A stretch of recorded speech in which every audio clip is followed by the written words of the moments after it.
Olá pessoal, é uma alegria muito grande estar aqui novamente para mais um estudo do livro O Evangelho segundo o Espiritismo. Hoje nós vamos fazer uma reflexão em torno do capítulo 12, Amai os vossos inimigos. Então, antes de nós começarmos o nosso estudo, eu gostaria de convidá-los para uma prece, de maneira que nós possamos preparar o nosso ambiente e também o nosso espírito para receber essas mensagens.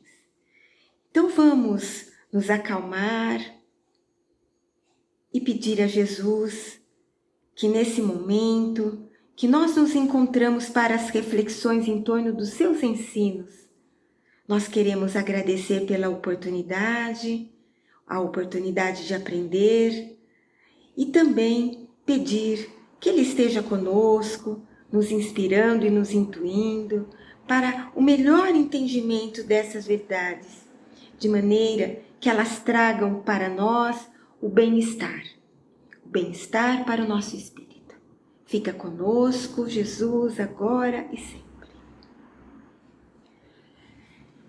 Para começarmos o nosso estudo, eu gostaria de trazer para vocês, compartilhar com vocês um trecho de uma mensagem que eu tirei de um livro que se chama Sublime Convite.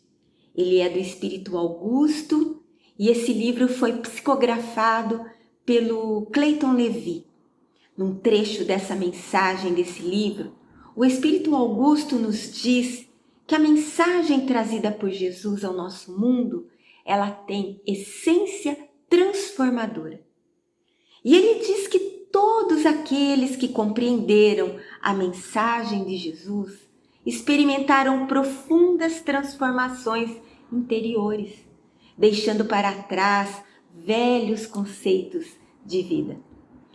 E a verdade, quando nós olhamos ali os exemplos dos personagens do Evangelho, nós podemos encontrar muitos casos onde nós vemos que a vivência dos ensinos de Jesus trouxeram muitas transformações. Mas eu queria citar o caso de Saulo de Tarso, um judeu convicto naqueles primeiros momentos do cristianismo. E em função da sua ideologia, ele fez muito mal para os primeiros cristãos, perseguindo-os, eliminando-os.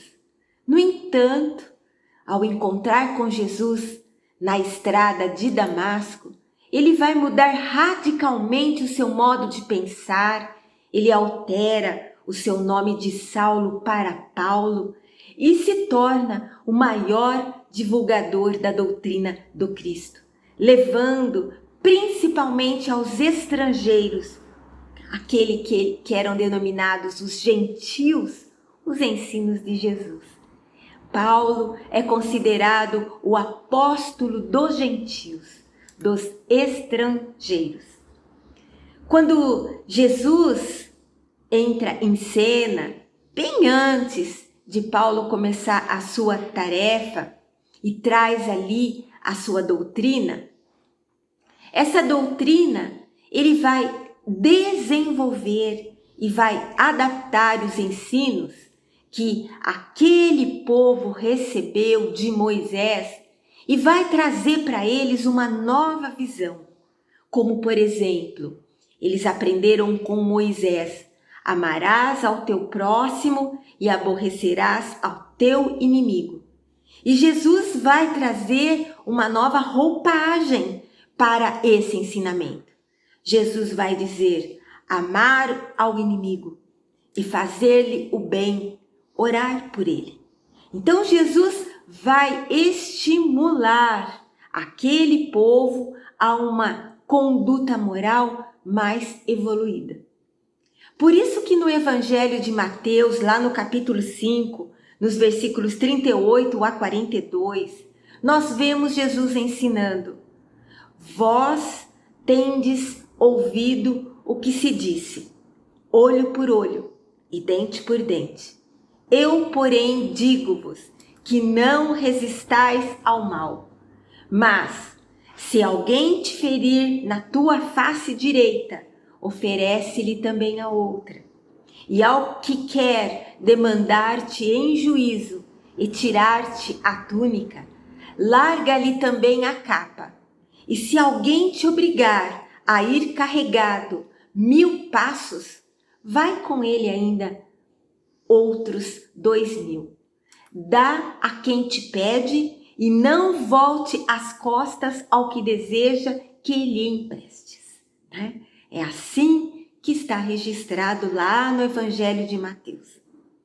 Ao ouvir esta afirmação do Cristo, isso pode nos causar um certo mal-estar, né? Um certo constrangimento com essas palavras. Então, em primeiro lugar, nós precisamos contextualizar. Nós precisamos perguntar assim: será que Jesus, com essas palavras, ele estava nos incentivando a covardia, a conivência com o mal? E aí a nossa resposta é não, né? Porque Jesus foi um espírito puro que viveu aqui entre nós, que sempre falou do amor. Então, naqueles ensinamentos que ele deixou para nós, é importante que nós encontremos uma lógica, que nós encontremos bom senso, coerência. Ele não iria estar nos propondo uma atitude que se aproximasse da covardia e nem da fraqueza. É pouco provável que isso acontecesse. Então nós precisamos entender melhor essas palavras. E em primeiro lugar, entender que quando Jesus fala da outra face, ele está falando de um momento de conflito extremo. Não é um momento, uma situação na nossa vida onde nós temos ali apenas uma divergência de opiniões. Não é apenas um momento de antagonismo de ideias. Não. É um momento de conflito extremo, onde determinados recursos não funcionam. Por exemplo, é um momento onde não vai adiantar conversar com uma pessoa para levá-la à lógica e ao entendimento, onde as palavras ali não vão chegar a um entendimento comum. Aí só nos resta agir ou ter uma atitude superior. Só com uma atitude superior é que nós vamos poder resolver aquela situação. Porque quando a pessoa ela chega ao ponto de agredir a outra fisicamente, ela está tomada de ira, de cólera. Ela se aproxima, a sua atitude ali se aproxima da animalidade. Então veja, é a mesma coisa quando nós estamos diante de um animal enfurecido. Não adianta conversar, não vai resolver. O mesmo acontece com alguém que está tomado pela cólera, pela ira. Não adianta falar. É preciso uma ação, uma atitude superior àquele estado de animalidade. Aí, o primeiro passo é recobrar a calma. Primeiro em nós. Não deixar que a gente se renda à cólera, ao ódio ou à raiva. Este é o grande desafio. Porque nesse momento, o nosso primeiro impulso é revidar, é agredir, é devolver na mesma moeda. Então é preciso ali o autocontrole, a calma. Não uma calma passiva, mas atenta para que aquela raiva, aquele ódio não nos domine.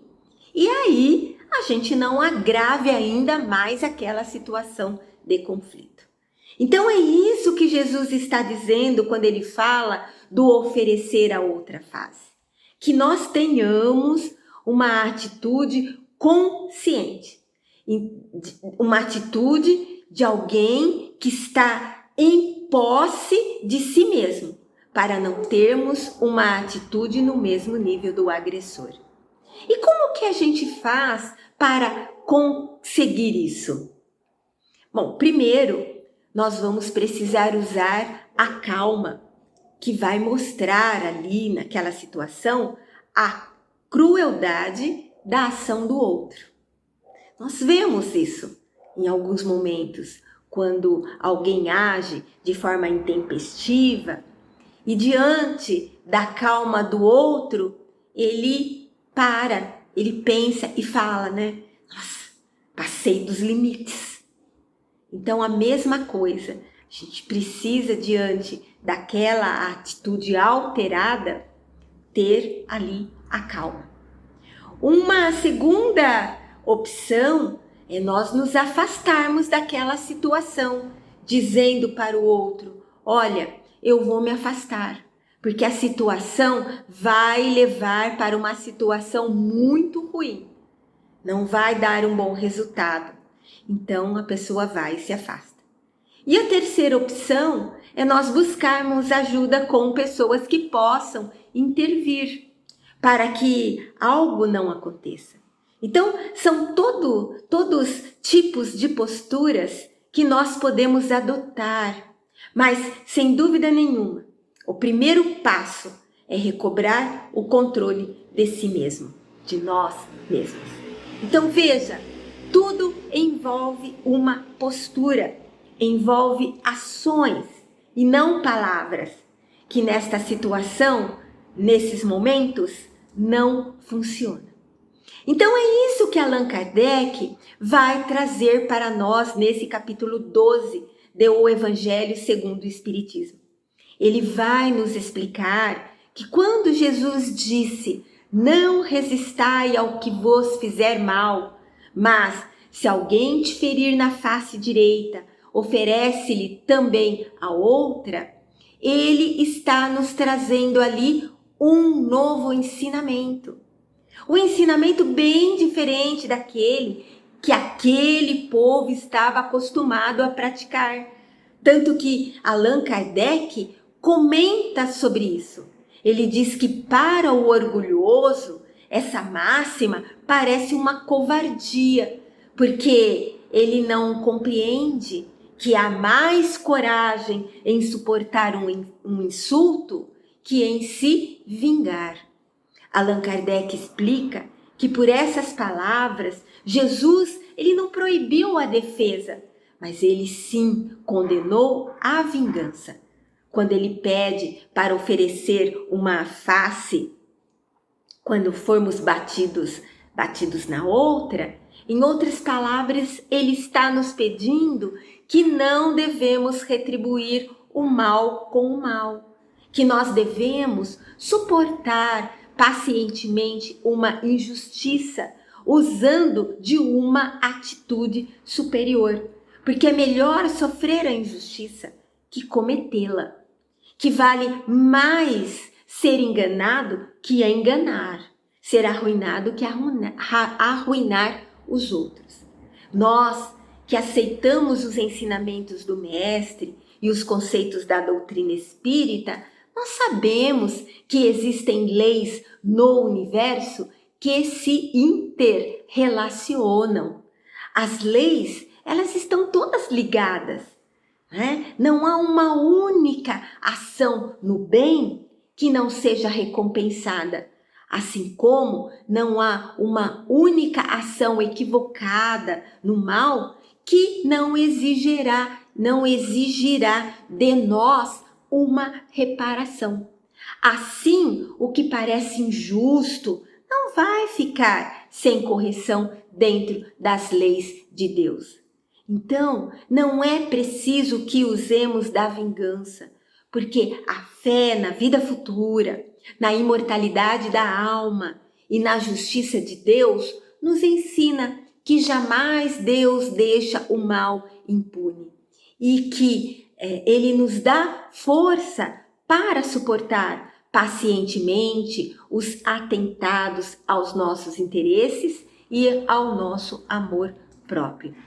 Talvez, antes de ouvirmos essas orientações, nós pensássemos que precisássemos revidar uma ofensa, mas nós podemos relembrar uma colocação feita com muita propriedade por Martin Luther King Jr. Ele foi Prêmio Nobel da Paz no ano de 1964. Martin Luther King foi o maior líder dos movimentos contra a segregação racial nos Estados Unidos. E ele tem uma colocação interessante. Ele diz assim, olha, a violência não resolveu e não resolve os problemas humanos. Os diversos problemas sociais demonstram que os seres humanos modernos caminham ao longo de uma estrada semeada de ódios que fatalmente o conduzirão à destruição e à condenação. O mandamento para amarmos os nossos inimigos, longe de ser um sonho utópico, ele diz, é uma necessidade absoluta para podermos sobreviver. O amor pelos inimigos é a chave para a solução dos problemas do nosso mundo. Olha que propriedade nessas palavras, né? Como é verdade isso que ele está dizendo.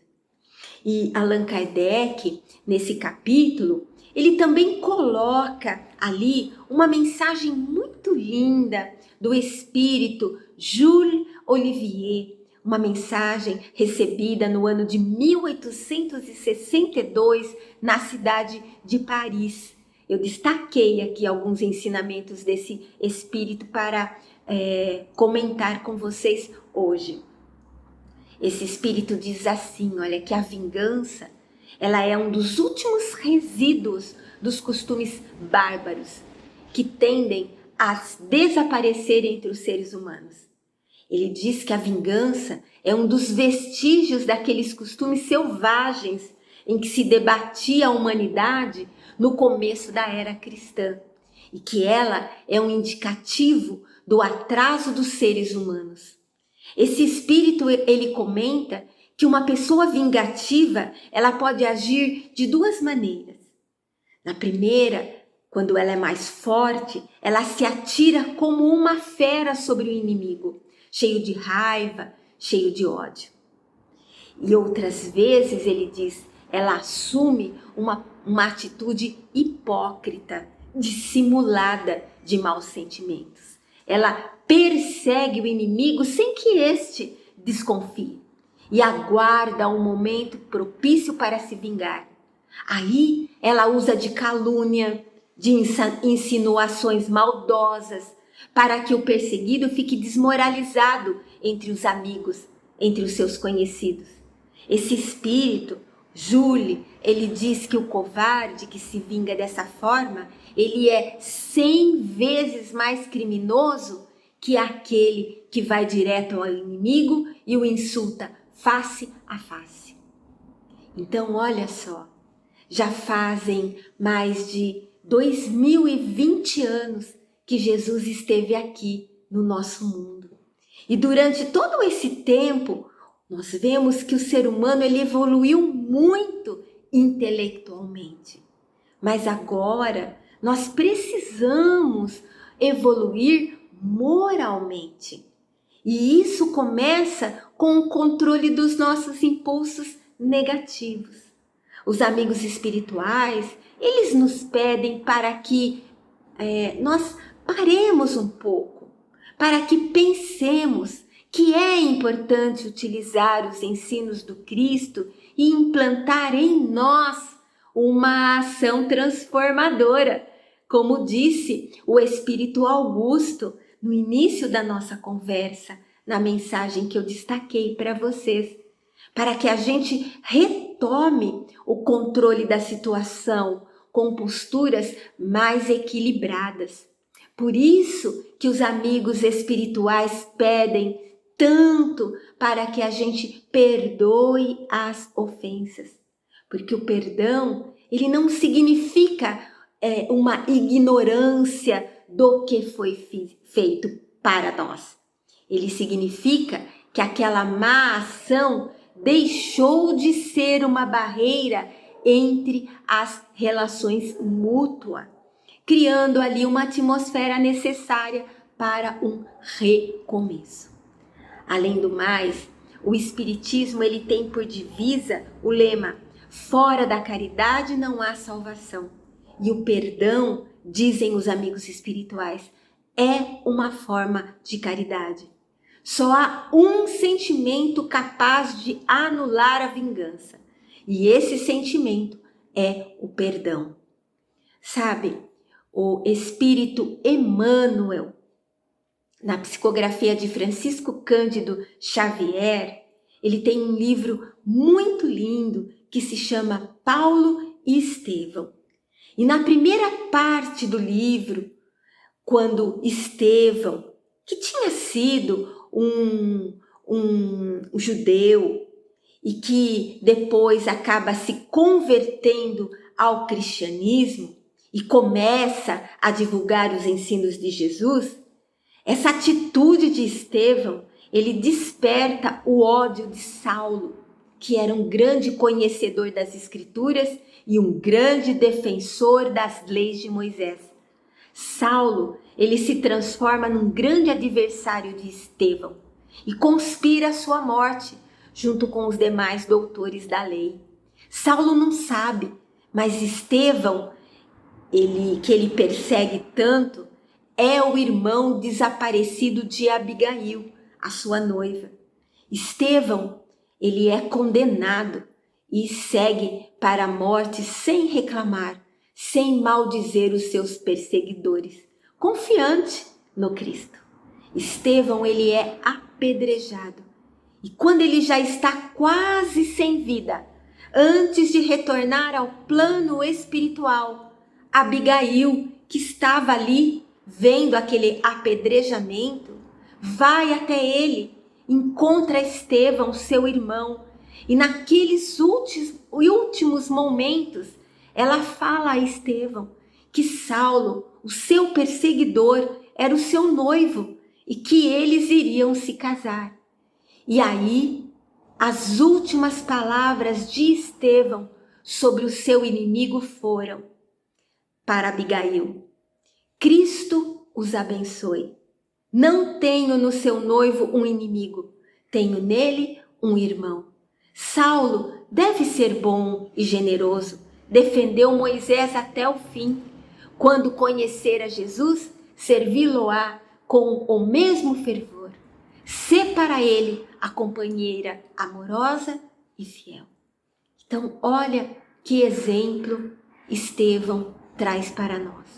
Então, nós queremos concluir lembrando as palavras do Espírito Augusto, naquele livro que eu citei inicialmente, Sublime Convite.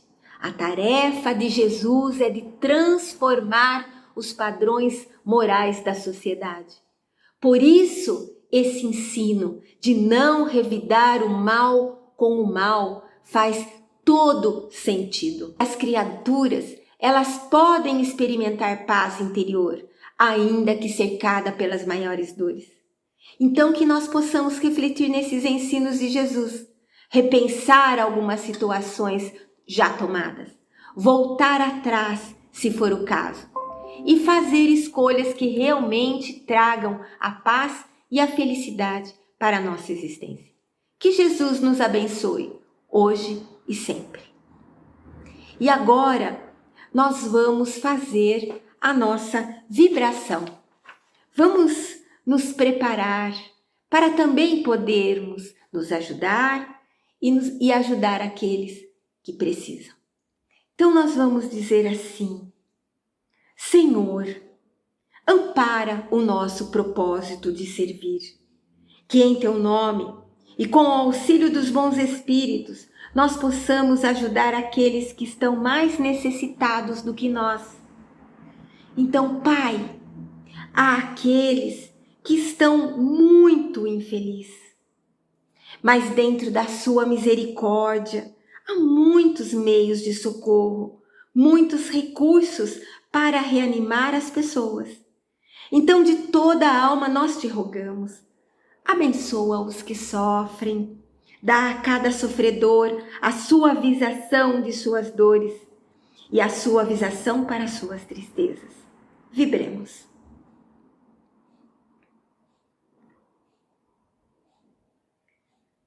Nos hospitais, nos lares, os enfermos esperam um conforto e querem sarar. Senhor, que as nossas vibrações levem até eles o alívio para os seus males. E se for permitido, por tuas leis, sábias e santas, que eles recuperem a saúde. Vibremos.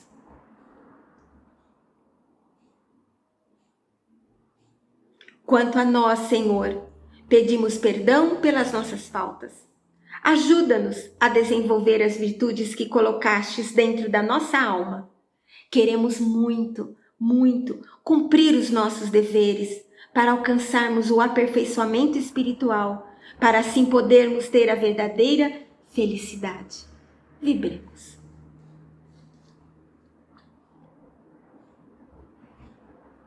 Graças, Senhor, por todas as bênçãos que sempre nos dás, por esses momentos de vibrações em que podemos nos doar e viver em clima espiritual tão belo, tão reconfortante. Nos despedimos, Senhor, e te pedimos que fique conosco, agora e sempre.